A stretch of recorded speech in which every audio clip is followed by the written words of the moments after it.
Viene trabajando esta radio desde hace muchísimo tiempo, que es Miguel Riquelme, y es un placer escucharlo, es un placer sumarlo a la tarde, y también es una forma de mostrar nostalgias de tenerlo a Miguel, de compartir algunos espacios, así que Miguel, si tenés ganas podés venirte a la tarde.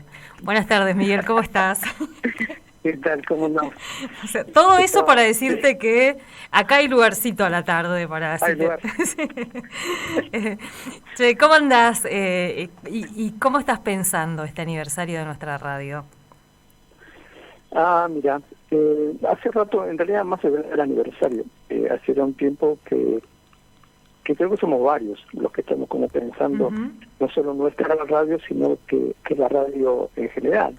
Tampoco es muy original, ¿no?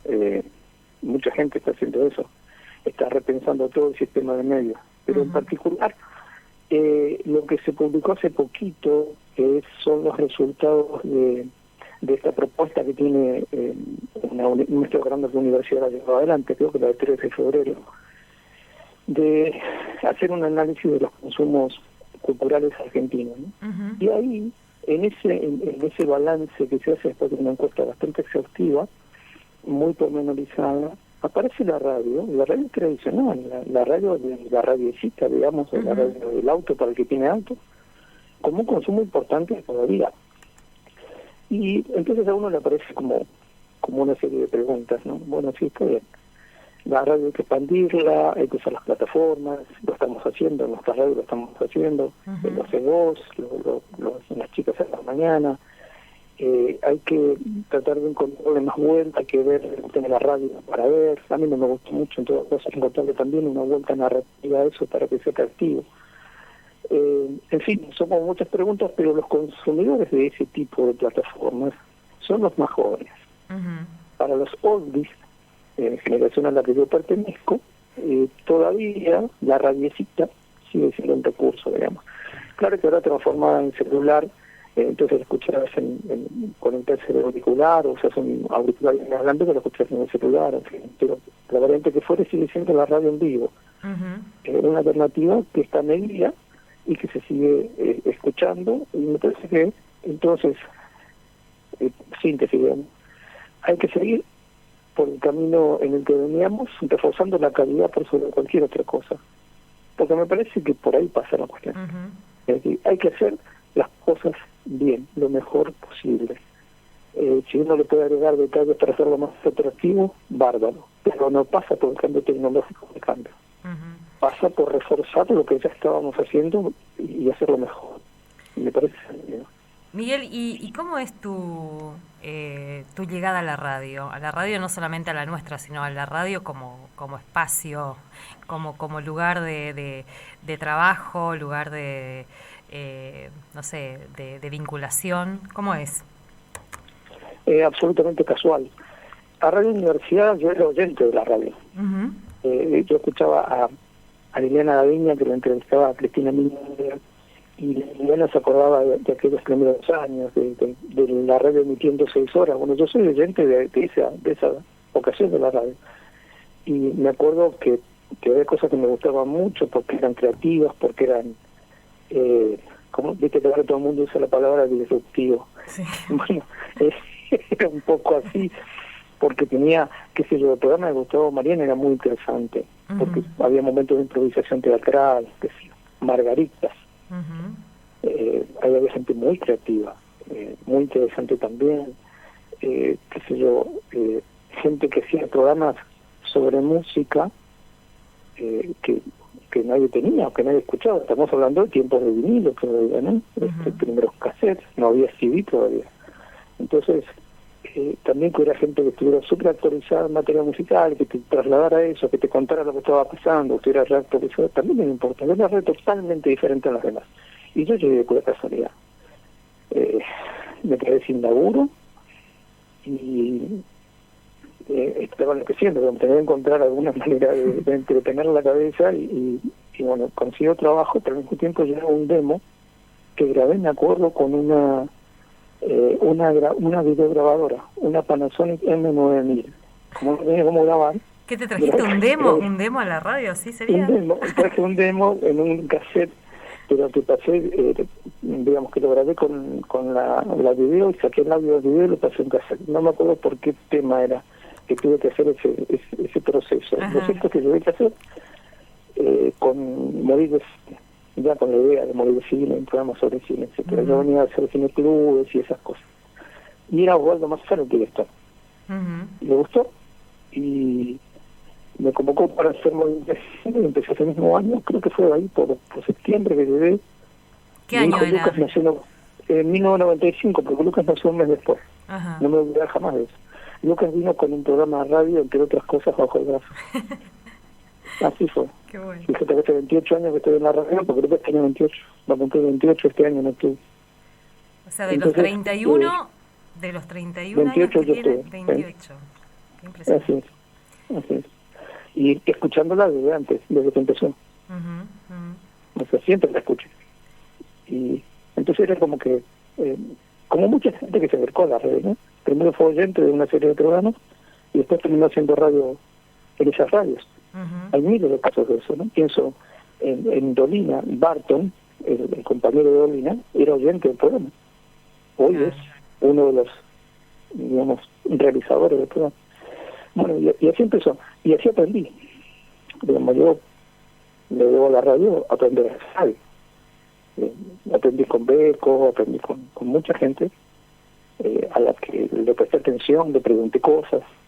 Obviamente que leí mucho también, pero aprendí haciendo.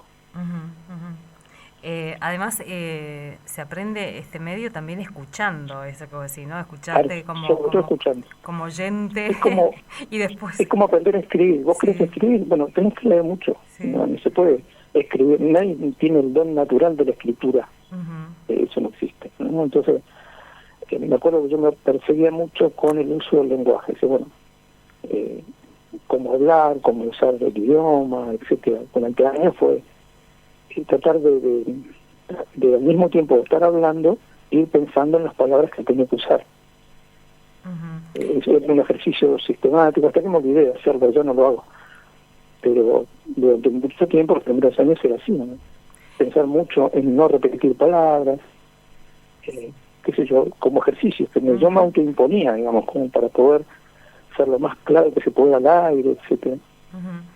Miguel, y de oyente a conductor de un programa y después a producir también gran parte de la radio. Sí. Ese es otro aprendizaje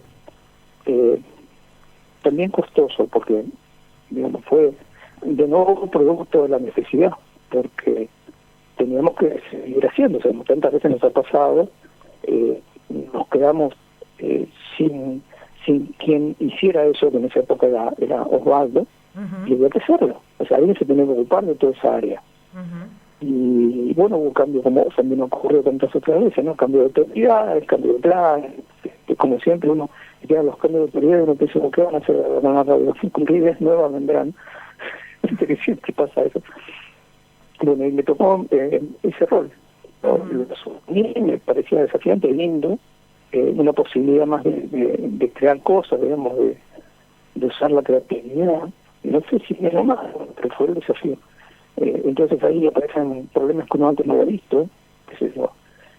Una radio debe ser conceptualizada, por eso siempre te ayudan los compañeros. Estas no son cuestiones que uno piensa en solitario, estas cuestiones se piensan en común con otra gente que tiene las mismas preocupaciones que uno, y más de una vez se encuentran las mismas respuestas o parecidas. Entonces es cuestión de poner en común eso. Y bueno, ya tenía una identidad nítida en algunas cosas, y fue entonces por ahí seguir reforzando ese camino, buscar algunas otras cuestiones, encontrar alguna cosa que unificara el trabajo del año, algún conceptito, en fin. Y lo que más me gustó de eso, y todavía me encuentro con gente con la que me tocó hacerlo, era hacer el seguimiento de los programas. Decía Liliana, externos. Siempre los llamamos así, no sé por qué, porque si están en la red son internos, pero los llamamos siempre así. Quiere decir que no eran los programas que hacíamos los que trabajábamos formalmente en la radio, pero había muchos, y muy buenos y algunos por eso sí.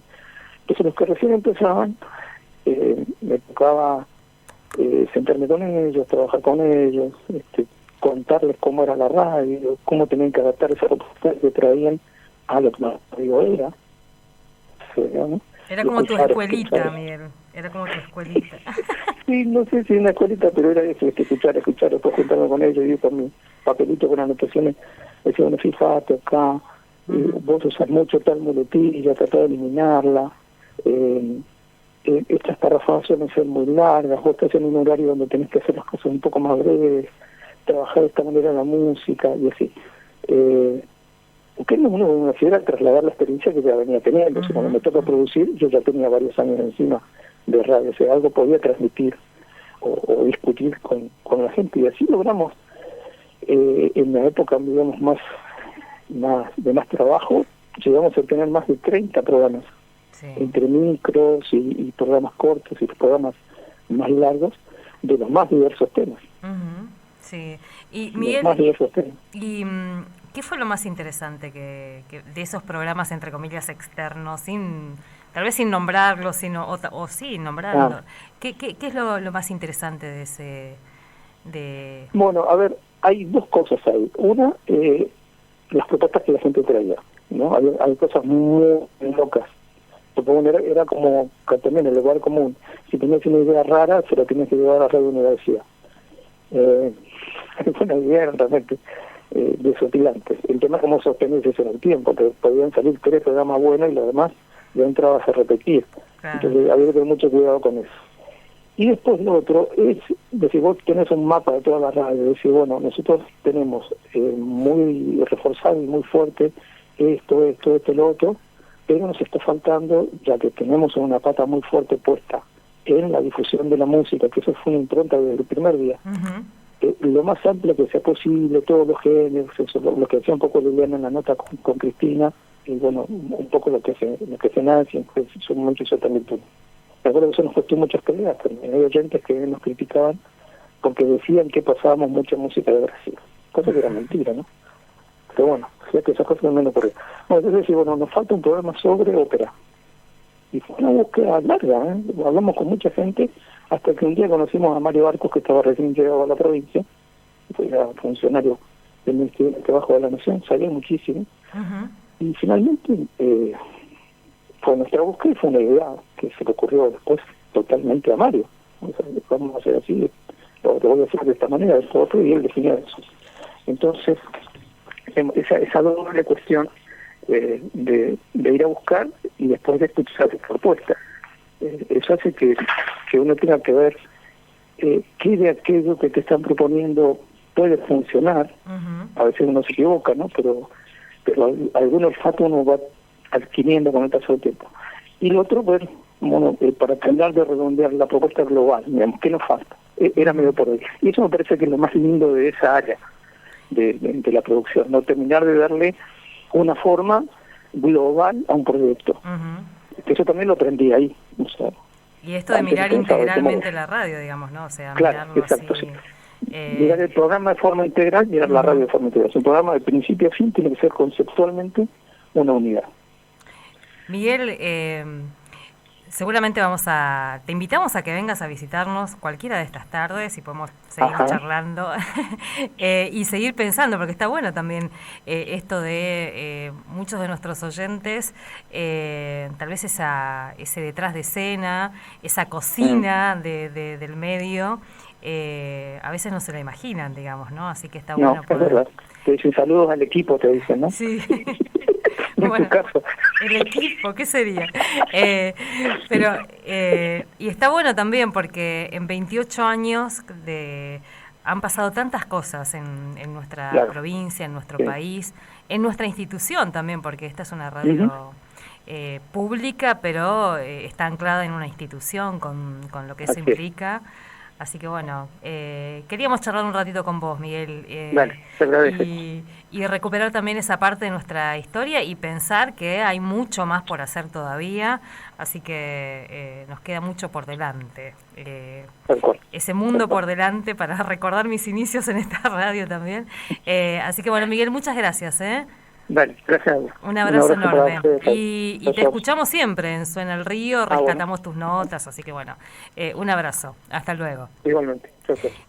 Miguel Riquelme, ahí charlando con nosotros aquí en Otro Aire, de estos 31 años que estamos celebrando, 28, haciendo un poco de todo, si se quiere, ¿no? Escuchando, construyendo y conduciendo un programa, después pensando la producción de la radio, la artística